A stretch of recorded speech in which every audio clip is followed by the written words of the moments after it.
I suppose it is tempting, if the only tool you have is a hammer, to treat everything as if it were a nail. It isn't normal to know what we want. It is a rare and difficult psychological achievement. One can choose to go back toward safety or forward toward growth. Growth must be chosen again and again. Fear must be overcome again and again. A musician must make music, an artist must paint, a poet must write, if he is to be ultimately at peace with himself. What a man can be, he must be. We need not take refuge in supernatural gods to explain our saints and sages and heroes and statesmen, as if to explain our disbelief that mere unaided human beings could be that good or wise. What is necessary to change a person is to change his awareness of himself. Be independent of the good opinion of other people. If you plan on being anything less than you are capable of being, you will probably be unhappy all the days of your life. Let people realize clearly that every time they threaten someone or humiliate or unnecessarily hurt or dominate or reject another human being, they become forces for the creation of psychopathology, even if these be small forces.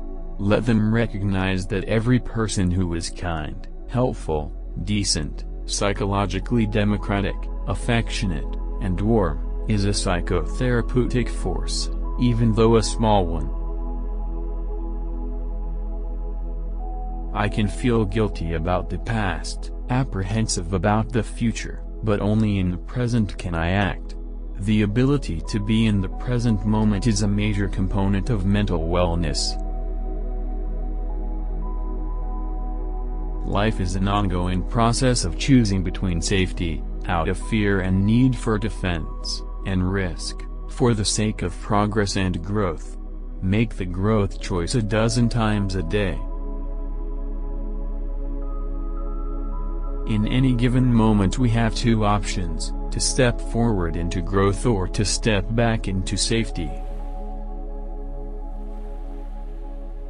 What one can be, one must be. The sacred is in the ordinary, it is to be found in one's daily life, in one's neighbors, friends, and family, in one's own backyard. Travel may be a flight from confronting the scared. This lesson can be easily lost. To be looking elsewhere for miracles is to me a sure sign of ignorance that everything is miraculous. If the essential core of the person is denied or suppressed, he gets sick sometimes in obvious ways, sometimes in subtle ways, sometimes immediately, sometimes later. Self-actualized people live more in the real world of nature than in the man-made mass of concepts, abstractions, expectations, beliefs and stereotypes that most people confuse with the world. The most fortunate are those who have a wonderful capacity to appreciate again and again, freshly and naively, the basic goods of life, with awe, pleasure, wonder and even ecstasy. It looks as if there were a single ultimate goal for mankind, a far goal toward which all persons strive. This is called variously by different authors self-actualization, self-realization, integration, psychological health, individuation, autonomy, creativity, productivity, but they all agree that this amounts to realizing the potentialities of the person, that is to say, becoming fully human, everything that person can be. It seems that the necessary thing to do is not to fear mistakes, to plunge in, to do the best that one can, hoping to learn enough from blunders to correct them eventually. We fear our highest possibilities. We are generally afraid to become that which we can glimpse in our most perfect moments, under conditions of great courage. We enjoy and even thrill to godlike possibilities we see in ourselves in such peak moments. And yet we simultaneously shiver with weakness, awe, and fear before these very same possibilities. False optimism sooner or later means disillusionment, anger and hopelessness. Seeing is better than being blind, even when seeing hurts. If I were dropped out of a plane into the ocean and told the nearest land was 1,000 miles away, I'd still swim. And I despise the one who gave up. One's only rival is one's own potentialities. One's only failure is failing to live up to one's own possibilities. In this sense, every man can be a king, and must therefore be treated like a king. The key question isn't what fosters creativity, but why in God's name isn't everyone creative? Where was the human potential lost? How was it crippled? I think therefore a good question might not be why do people create, but why do people not create or innovate? We have got to abandon that sense of amazement in the face of creativity, as if it were a miracle that anybody created anything. The most stable, and therefore, the most healthy self-esteem is based on deserved respect from others rather than on external fame or celebrity and unwarranted adulation. Every human being has both sets of forces within him.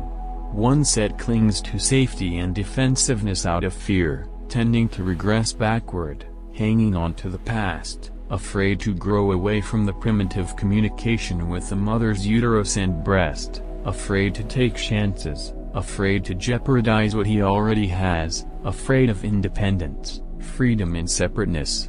The other set of forces impels him forward toward wholeness of self and uniqueness of self, toward full functioning of all his capacities, toward confidence in the face of the external world at the same time that he can accept his deepest, real, unconscious self.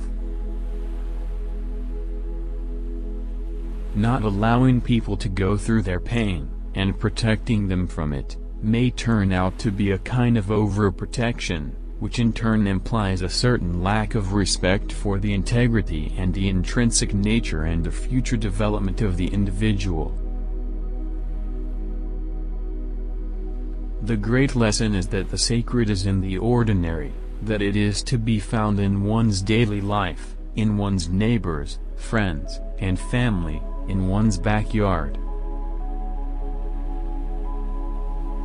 In a word, growth and improvement can come through pain and conflict. If you deliberately plan to be less than you are capable of being, then I warn you that you'll be deeply unhappy for the rest of your life. You will be evading your own capacities, your own possibilities. A musician must make music, an artist must paint, and poet must write, if he is to be ultimately at peace with himself. What a man can be, he must be. This weed we call self-actualization, it refers to man's desire for self-fulfillment, namely to the tendency for him to become actually in what he is potentially, to become everything one is capable of becoming.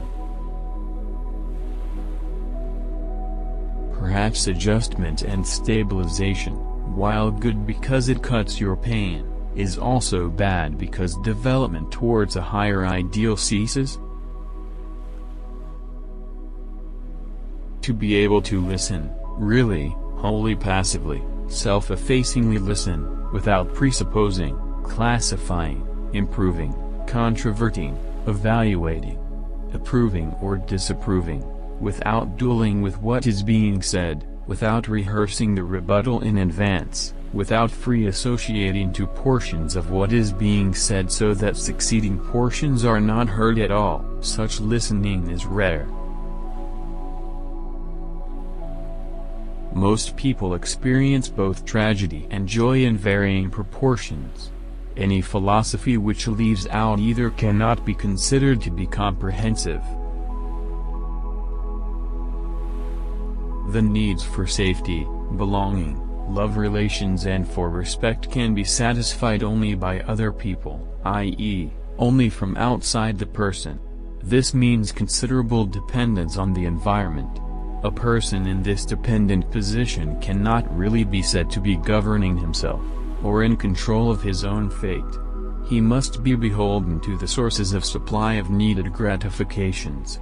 Their wishes, their whims, their rules and laws govern him and must be appeased lest he jeopardize his sources of supply. He must be, to an extent, other-directed, and must be sensitive to other people's approval, affection and goodwill. This is the same as saying that he must adapt and adjust by being flexible and responsive and by changing himself to fit the external situation. He is the dependent variable, the environment is the fixed, independent variable. Obviously the most beautiful fate, the most wonderful good fortune that can happen to any human being, is to be paid for doing that which he passionately loves to do. Dispassionate objectivity is itself a passion, for the real and for the truth. Creativeness comes partly out of the unconscious, i.e., is a healthy regression, a temporary turning away from the real world.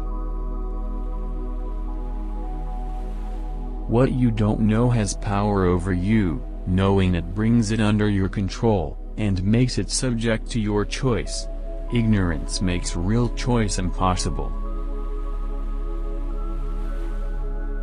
Knowledge and action are very closely bound together, all agree. I go much further, and am convinced that knowledge and action are frequently synonymous, even identical in the Socratic fashion. Where we know fully and completely, suitable action follows automatically and reflexly. Choices are then made without conflict and with full spontaneity.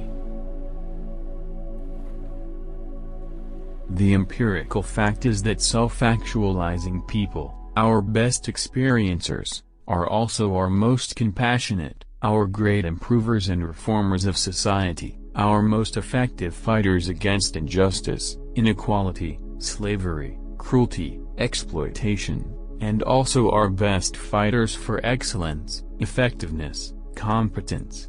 And it also becomes clearer and clearer that our best helpers are the most fully human persons. What I may call the Bodhisattvic Path is an integration of self-improvement and social zeal, i.e., the best way to become a better helper is to become a better person. But one necessary aspect of becoming a better person is via helping other people. So one must and can do both simultaneously. Every age but ours has had its motto, its ideal. All of these have been given up by our culture, the saint, the hero, the gentleman, the knight, the mystic. About all we have left is the well-adjusted man without problems, a very pale and doubtful substitute. The search for the exotic, the strange, the unusual, the uncommon has often taken the form of pilgrimages, of turning away from the world, the journey to the east, to another country or to a different religion. The great lesson from the true mystics, from the Zen monks, and now also from the humanistic and transpersonal psychologists, that the sacred is in the ordinary, that it is to be found in one's daily life, in one's neighbors, friends, and family, in one's backyard, and that travel may be a flight from confronting the sacred. This lesson can be easily lost. To be looking elsewhere for miracles is to me a sure sign of ignorance that everything is miraculous. The question of desirable grief and pain or the necessity for it must also be faced. Are growth and self-fulfillment possible at all without pain and grief and sorrow and turmoil? If grief and pain are sometimes necessary for growth of the person, then we must learn not to protect people from them automatically as if they were always bad. Not allowing people to go through their pain, and protecting them from it, may turn out to be a kind of overprotection, which in turn implies a certain lack of respect for the integrity and the intrinsic nature and the future development of the individual. Human needs arrange themselves in hierarchies of pre-potency. That is to say, the appearance of one need usually rests on the prior satisfaction of another, more prepotent need. Man is a perpetually wanting animal. Also no need or drive can be treated as if it were isolated or discrete. Every drive is related to the state of satisfaction or dissatisfaction of other drives. I believe that another task which needs doing before we can have a good world is the development of a humanistic and transpersonal psychology of evil, one written out of compassion and love for human nature rather than out of disgust with it or out of hopelessness. When the only tool you own is a hammer, every problem begins to resemble a nail.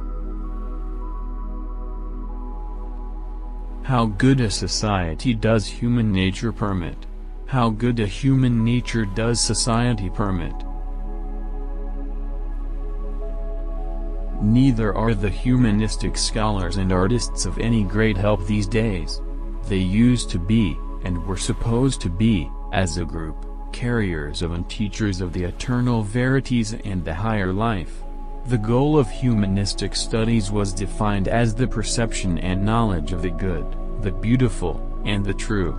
Such studies were expected to refine the discrimination between what is excellent and what is not, excellence generally being understood to be the true, the good, and the beautiful. They were supposed to inspire the student to the better life, to the higher life, to goodness and virtue. What was truly valuable, Matthew Arnold said, was the acquainting ourselves with the best that has been known and said in the world. No, it is quite clear from our experience of the last 50 years or so that the pre-1914 certainties of the humanists, of the artists, of the dramatists and poets, of the philosophers, of the critics, and of those who are generally inner-directed have given way to a chaos of relativism. No one of these people now knows how and what to choose, nor does he know how to defend and validate his choice. You must want to be first class, meaning the best, the very best you are capable of becoming. If you deliberately plan to be less than you are capable of being, then I warn you that you'll be deeply unhappy for the rest of your life. You will be evading your own capacities, your own possibilities. We can no longer rely on tradition, on consensus, on cultural habit, on unanimity of belief to give us our values. These agreed-upon traditions are all gone. Of course, we never should have rested on tradition as its failures must have proven to everyone by now it never was a firm foundation. It was destroyed too easily by truth, by honesty, by the facts, by science, by simple, pragmatic, historical failure. The person who hasn't conquered, withstood and overcome continues to feel doubtful that he could. This is true not only for external dangers, it holds also for the ability to control and to delay one's own impulses, and therefore to be unafraid of them.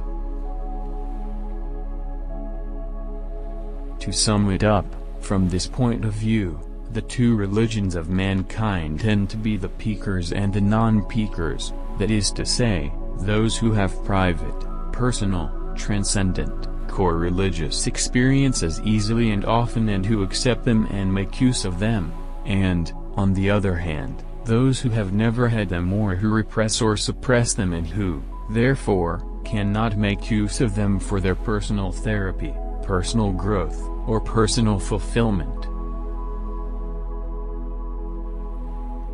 The desire to know and to understand are themselves conative, i.e., have a striving character, and are as much personality needs as the basic needs we have already discussed.